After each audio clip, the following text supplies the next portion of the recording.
benefits of separating in this manner? Yeah, what are the benefits of separating our waste in this manner? One, when you separate, then it's easier to recycle. Okay? Take for example, paper. When paper is mixed with other waste, bottles, waste, organic waste, and every other thing is mixed in, and the paper is also inside there, what will happen to the paper? You will get wet paper, you will get stained paper, you will get dirty paper, you will get stinking paper. Yeah, for instance. So this paper is paper that you cannot recycle, isn't it? So it's good when you recycle, then we just get clean paper, paper that has not been messed up, paper that can be used, and it goes into the recycling. It goes to the recycling companies, the paper recycling companies. Okay.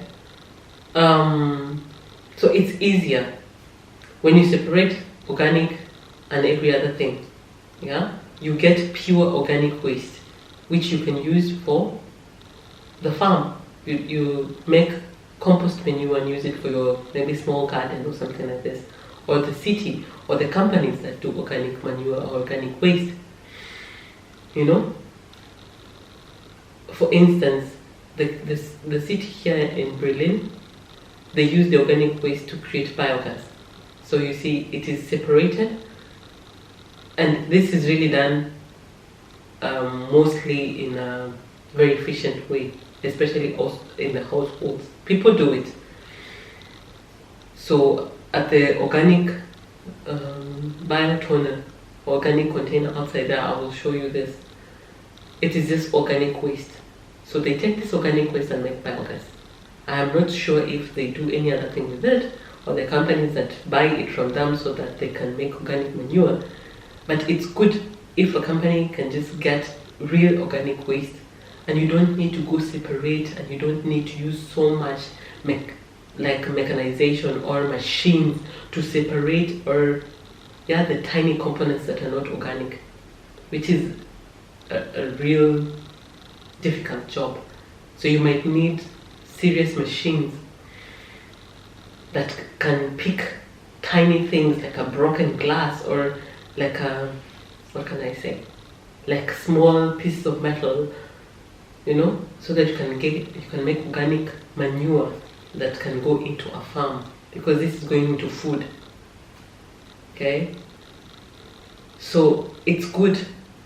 Or can you imagine finding a needle in organic waste? Just a needle. Horrible, isn't it? And also, especially in relation to Kenya, imagine the people who are sorting this waste. Can you imagine?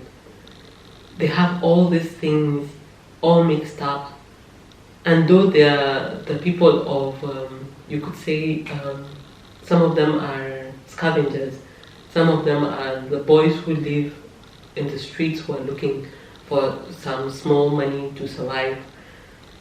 It's really unfortunate that this has to happen to them. Yeah. We also have to take care of the waste collectors, the people in this chain. Yeah.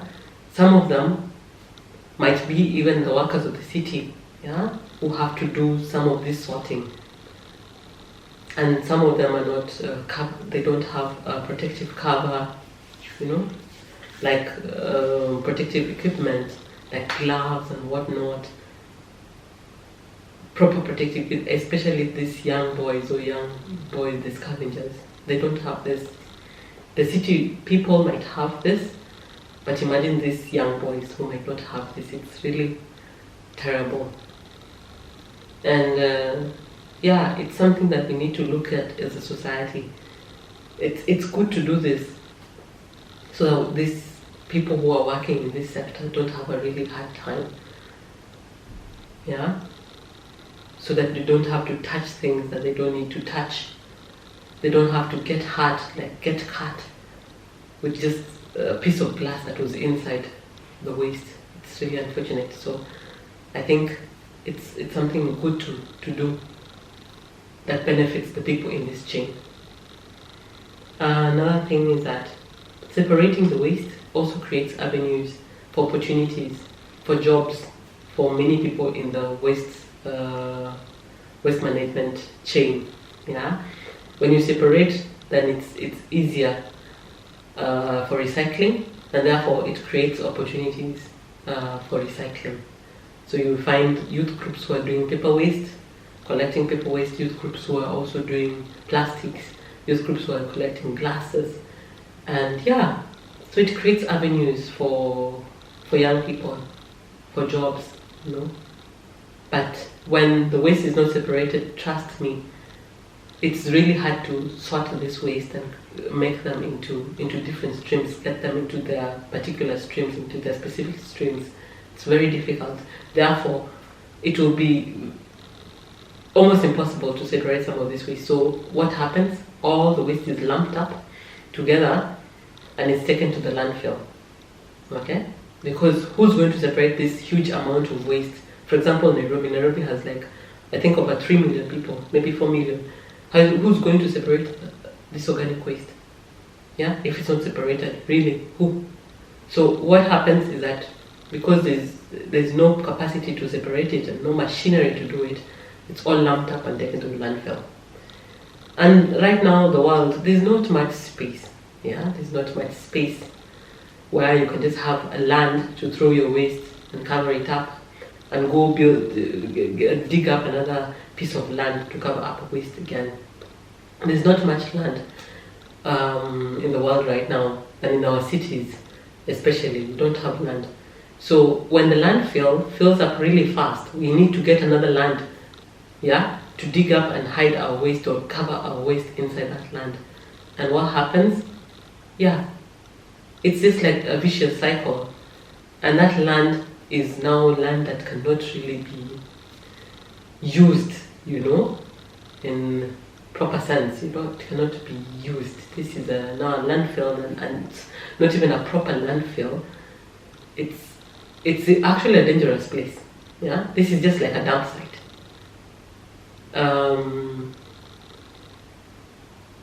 So it's important. So because we don't have much land, so it's important that we separate our waste so that the very it's like the least amount of waste goes into the landfill. This is the aim, that the least amount of waste goes into the landfill. Okay? Because the landfill is designed in a way that it's dug up, you pour the waste in and cover it with a layer of soil. Like that, like that, like that, like that, and it's compressed, yeah? You have a compactor maybe compressing the land. Then after some time, it will be full. But it needs to take maybe 100 years to be full. But imagine, in a case where everything is thrown into the landfill with no separation, it cannot take 100 years.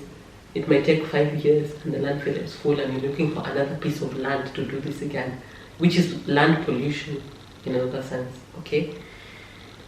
So this is why recycling is really important. This is why separation from the source is important, yeah?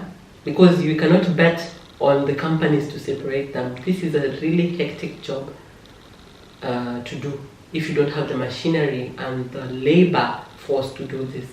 So most likely they will all go to the landfill, okay? So it's important. Separate from the source. We separate from the source, yes? From the household, from here. Then it makes it easy for the other people in the chain, yeah? And it makes it easy to be recycled. It is safer for the people in the chain. And then our landfills are not filled and our land is not polluted. So it starts from here, the source, yeah? And if we separate from the source, then there's a ripple effect of just positivity from the house. This is what I would say. Because you're impacting every other process from then on. It starts from here. And when you separate, it's positive impact of the process, yeah? Of the ongoing process. Positive impact. Yeah, you're affecting it positively. I don't know if I've forgotten any other benefits, but those are the key benefits, I believe. Okay? Oh, and also resources. When you separate your waste at the source, you're ensuring that we do not do what? We do not use virgin resources. Because it takes, you have to, for example, if it's paper, if you've messed up this paper and it cannot be recycled, what happens? We have to go for real paper from virgin resources, from a real forest, and cut down trees to make paper. But if we recycle, yeah, we don't really have to go into virgin resources. Yes, we might be using virgin resources, but not at the pace or in the amount that we would use. Okay? So separating, then recycling helps us not get into so much into the natural resources or the virgin resources. Okay? It takes more resources to make something from just scratch, from nothing. To make a water bottle from nothing. It takes a lot of resources. It may take virgin resources to make a water bottle, to make paper, real paper, not recycled paper, real paper. So it's good to recycle so that we don't use so much of our natural resources to create these destructive things, okay? To create some of these things like plastics. So it's good to recycle. It ensures that we don't use a lot of resources, a lot of energy as well. It takes more energy to make a new product. It takes more energy to make a new product than to deal with a product that is recycled. Yeah? So natural resources, energy, you're saving on energy. Okay? You're protecting the people in the chain. You're ensuring that there are opportunities for jobs because you're separating. You're ensuring that landfills are not filled and we do not pollute the land. Not filled up so fast, yeah? And we do not pollute the land. So there's just a ripple effect that is so positive. We separate, we recycle. In terms of organic waste, when you separate and you get your organic waste, this goes into our farms for those who are doing organic manure. And the food that we had just goes back into the farm and makes us healthier, which is a good thing, I think. It's organic, it's nature in itself. And you take this and put it back into the soil and make the soil much richer. We need to improve our soil health and get good food from there. We don't need to eat organic, we don't need to eat, genetically modified foods. We just need to improve our soils. That's my take. For example, in Africa, before we had fertilizers and all these things, our soils were not totally destroyed the way they are currently. The yields are just so poor because of genetically modified seeds, because of fertilizers and pesticides and all these things that are put into the soil that totally destroys the soils. But there are organic ways of how to cure the soils and how to help our soils rejuvenate. African people did it in the past. We can still do it even now. So yeah, these are the benefits, I believe, of separating our waste from the source. So let's separate our waste from the source. And this has a very positive impact on the waste management of the cities and our towns, and in general our health and the world, the nature and the environment, you know. I hope this video has helped you learn something and maybe help you change your mind about certain things and how you manage your waste at the household level. Thank you. See you next time.